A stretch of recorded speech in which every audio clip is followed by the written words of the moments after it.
What's happening, guys, and welcome to this week's episode of Let's Talk. So, just to begin with, this week's and possibly next week's, possibly the next 2 weeks, depends how much I talk for, is just going to be me. There'll be, as you can see, some gameplay playing, but overall it's just going to be me talking instead of talking to everyone, and that's because I just wanted to go over some stuff from E3 that's been happening. I'm mainly just going to split it up into parts, otherwise the episodes will go on for ages, but I mainly just want to talk about some stuff that I saw that interests me. I'm not going to be able to go through all of it, of course, because there is so much, so apologies if I miss anything out that you guys love the look of or anything and wanted me to talk about. But yeah, so I'm just going to go over some games and stuff that are coming out, some information we found out, in case anyone hasn't even clocked E3, so here's a bit of information for you guys as well if you haven't watched it. So I'm going to start off on Nintendo. Basically, big news from Nintendo. They've got a lot going on, which is pretty awesome. The first two things I'm going to talk about is I'm going to jump straight onto it. Metroid. The Metroid series has got a massive following, has done for years, and basically at E3, Nintendo came out and first off they showed that Metroid Prime 4 is coming. Now, for those who love it, which is a lot of people, Metroid Prime was a great set of games. It took the old Metroid system, put it into a first-person view, which was absolutely fantastic, and it worked really well. The details are scarce on that one, but fans of the Metroid franchise definitely going to be itching for that one. Especially, I think, because Metroid Other M, there were some people who enjoyed it, but overall it didn't scratch that itch. Like, people weren't too happy with it in the terms of Metroid games. The other one with Metroid, not only are we getting one, we're getting two Metroid games. We're getting a new Metroid game coming to the 3DS, which is gonna be awesome, and that comes out on September 15th. That's gonna be Metroid Samus Returns, it's called, and it's basically looks like it's taking that Metroid franchise back to its classic 2D side-scrolling roots, which looks absolutely awesome. Good graphics, nice handheld sort of game. So once again, details are quite scarce on it, what the storyline is and things, but looks like there's actual Metroids in it and things again, which are pretty cool. And so that's going to be a good one. I'm definitely looking forward to that one. Another big one that hit was, and a lot of people might be umming and ahhing about this, overall it's a good thing, and that is that there's a new mainline Pokemon RPG game coming to the Nintendo Switch. Now, this is not going to be a sideline sequel or anything like that. This is going to be a full-on core title. Now, I suppose you guys probably remember a few weeks back on my episode we were talking about the Nintendo Switch and how I feel that it might end up pushing the 3DS away. This is that first point where I feel it might start doing that, because that was a worry I had, because I didn't particularly want to buy a console purely for the handheld reasons, for handheld games, just for one or two games, you know. It wasn't really my thing, and so I'm interested to know on whether this game is purely in the future, whether they might change their minds or not and bring it out on 3DS as well, or whether they are going to stick to the plan and have it purely on the Nintendo Switch. That'll be an interesting one to see. It's given that it's not going to be released for over another year, a lot of people are curious on whether it's going to be this rumoured Pokemon Stars, that the name's been up in the air a lot. A lot of people, there's been a rumour going around that Pokemon Stars could be up and about, or it could not be. In another year's time it could just be a whole new colour, or whatever you want to call it, colour, you know, material, something like that, you know. It could just be a whole new generation going on there. Another one that was a new Super Mario Odyssey trailer came out, which it looks absolutely awesome. That one looks like a good one.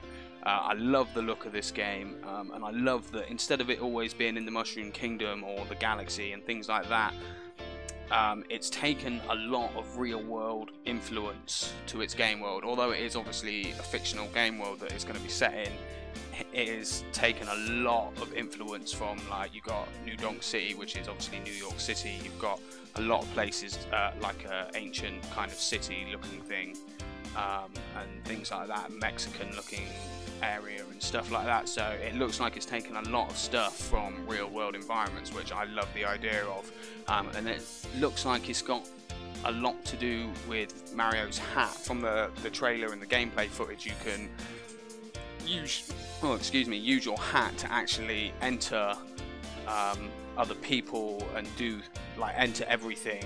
Like, so for puzzles you can enter enemies, you can enter sort of just people walking around and things, and you can fight using your hat, throwing it, pick up coins with it.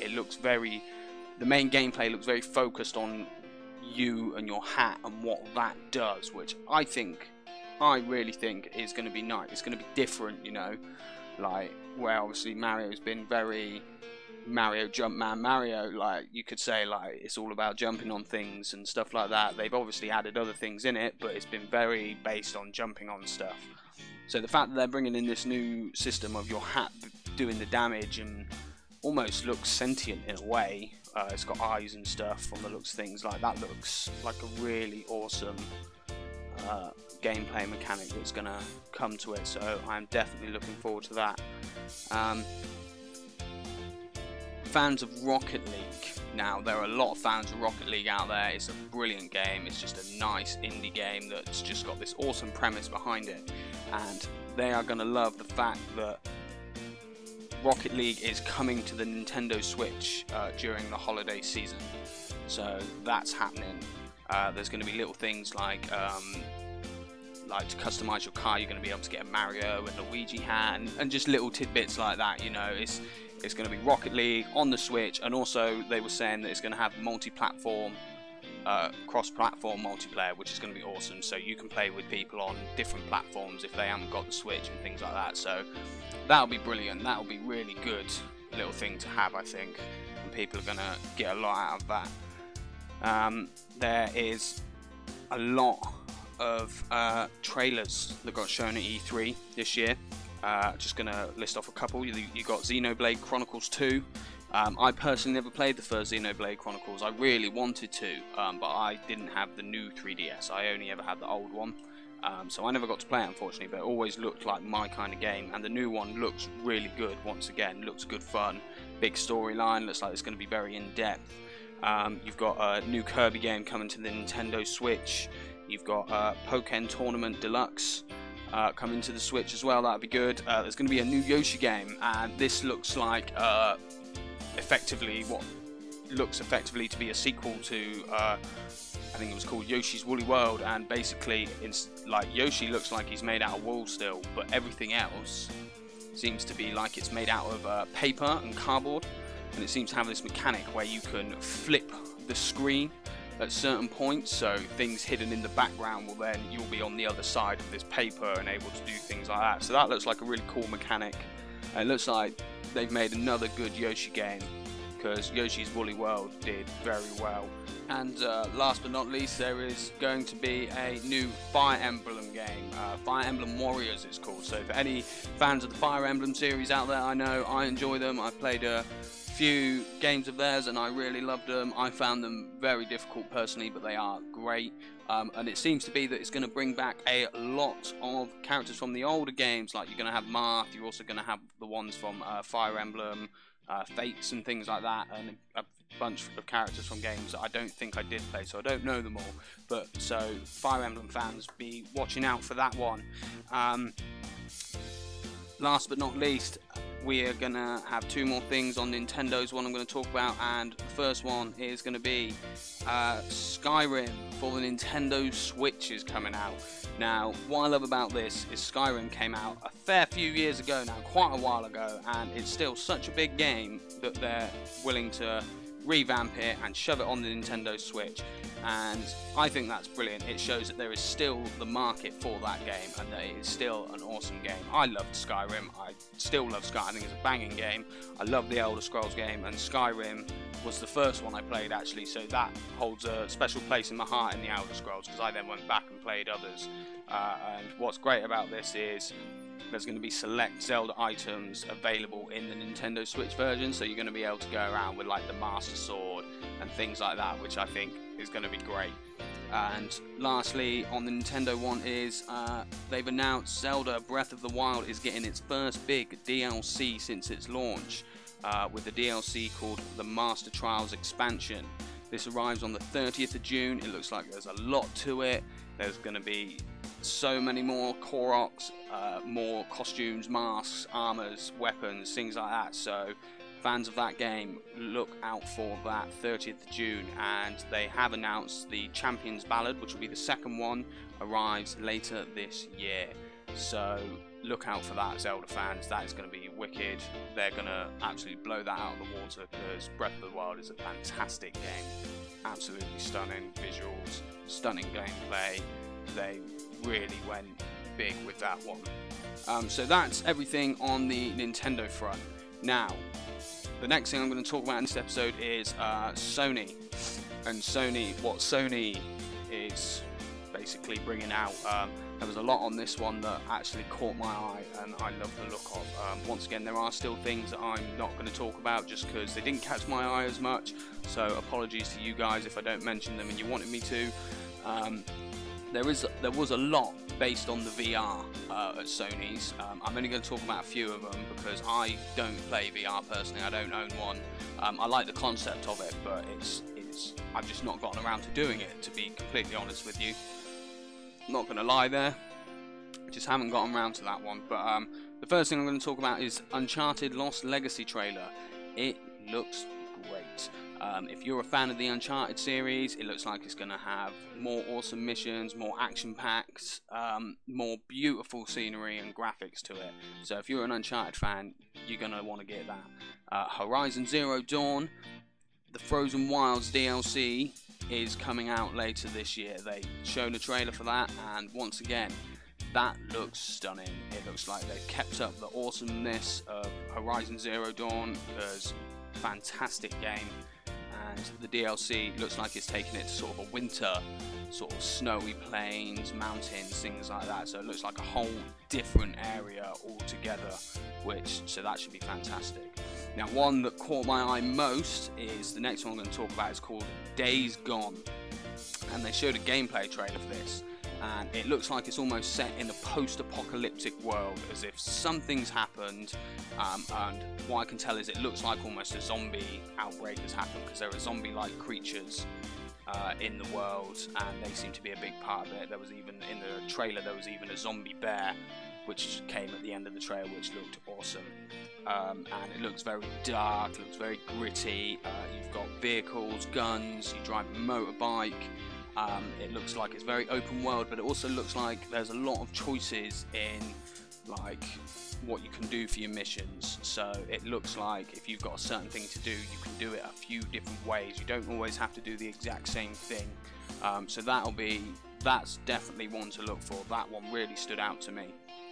There is a new Monster Hunter game coming to Sony, and fans of the Monster Hunter series, this looks like the one for you.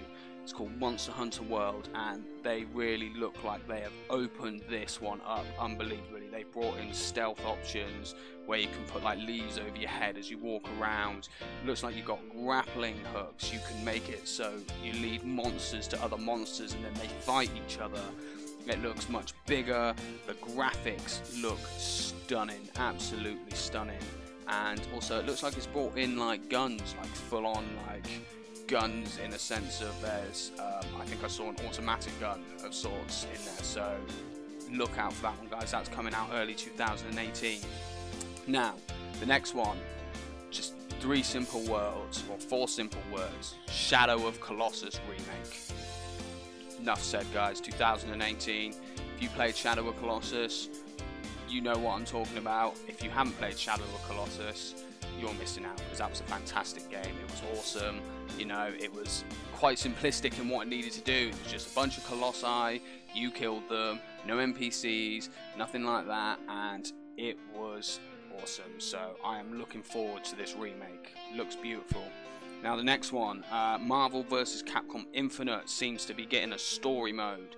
Now, this looks like a pretty cool storyline, guys. It looks like there's a lot going on. I believe a version of Ultron is the bad guy, and it looks like, according to the trailer, that actually you're trying to team up with Thanos because he's locked up. So you try and team up with him to get hold of the Infinity Gems, Infinity Stones, to take down this version of Ultron. So looks like there's a lot going on there, guys. So once again, keep your eye out for that one. Jumping back onto the Skyrim bandwagon for a moment, Skyrim's coming to VR for Sony. As I said before, with Nintendo, it's still awesome that Skyrim is such a big thing that they're thinking, do you know what, we're going to re-release this for VR. And I don't know how well it'll work, but how much fun would that be, you know, going through that world, actually feeling like you're doing everything properly. Like, that sounds awesome. There was a game, it said it was a VR game, and it was called Star Child, they called it. Now, not much is known, I'm not going to lie, it was just a very short trailer, but it looks to be giant robots, giant bug-like creatures, and the art style looks very smooth, it looks sleek, very colourful, but at the same time, points where it looks like it could be quite dark, but it looks very good. I'm looking forward to seeing a bit more on that one. That might be the game, you never know, that makes me get a VR headset if I haven't got one already by then. Another one that got shown for VR was called The Impatient. Now this I didn't see, there wasn't much given on this. It looks like a horror style game set in a mental asylum of sorts. Looks very dark, looks very gritty, looks like it could be quite scary, especially if you're going for that VR playthrough. It sounds like it could be a good one. Now, a big one that obviously a lot of people already know about, but there was a new trailer with gameplay included for the new God of War game. I think it's called God of War 4. Honestly, couldn't say. It might just be called God of War. I can't remember off the top of my head. And it looks like it's going to be, there's more there, like it's going to be set in Norse mythology, I believe, coming out early 2018. It looks like there's going to be real character depth between Kratos and his son. And I think that is going to be obviously a big part of it, because your son goes everywhere with you. And like, there was a scene where Kratos sees a vase and there's a picture in that kind of Greek way of him on it with the blades of Kratos, and that, so it looks like it's going to obviously throw back to the original God of War in some way, but it looks like a good one. Keep your eyes out to that one, guys. Early 2018, that's going to be a cracker. A new game, brand new, that I've not seen anything about before, called Detroit Become Human. Now this looks like very open world. When I say very open world, I mean it looks like you choose every single little thing you do. Now I know we've heard this before, like certain games go, oh yeah, you can do anything, literally anything, and it affects everything. Now this looks like a game that could actually pull it off, and I'm hoping it does, because the premise of it is the world, basically androids are in the world, and it seems like androids are subjected to slavery effectively, and it looks like you play an android trying to liberate the rest of the android population from being slaves to the humans. And as I said, looks very choice driven, looks like it's got a deep storyline going on, so I'm definitely keeping my eye out for that one. And then the final thing I wanted to talk about this episode was the new SpiderMan game. They showed a game trailer with full-on gameplay, and it looks phenomenal, guys. Like, seriously, it's got some awesome looking stealth and action elements, like you can do one or the other, mix the two together. It looks like it's got a very open world as well, so you can go anywhere, do anything, right from the off, I believe, from what I've heard as well. And also it looks very open in your combat, like all the moves you can do with your webs, all the flinging about, and you can actually use the environment to help you fight, like swing things around at people and stuff like that, like big metal beams and stuff. So that looks pretty awesome. And the biggest thing that stuck out to me was the web swinging. Now, for fans of Spider-Man games, you will all know Spider-Man 2 from the PlayStation 2, and you will all understand me when I say no Spider-Man game has managed to do it like Spider-Man 2 has. They got it down with your webs attaching to the buildings and everything like that. It looks like this new Spider-Man game has got that down. It looks like it's attaching to buildings, that changes your trajectory. You've got to really sort of get into the swing of things, no pun intended there, guys. But yeah, so I'm really hoping that they nail that, and I'm really hoping it's going to be as good as it looks, because it looks fantastic, guys. Absolutely smashing. So that's all the time we have for today, guys. Let me know in the comments if there's anything you guys loved the look of that you saw at E3 that I didn't mention today. Once again, apologies for that. There was just certain things I wanted to just let you guys know that I thought looked absolutely fantastic, and my thoughts on them. So yeah, let me know in the comments below, guys, what you think. Do you think any of these games look absolutely amazing like I do? Once again, just tell me down in the comments. I'll be back next week with another Let's Talk. Obviously, I release videos every day. Let's Talk comes once a week. And yeah, so next Friday we'll be covering another load of stuff from E3. So thank you very much for watching, guys. Don't forget to hit that subscribe button, and I'll catch you next time. Take it easy, guys.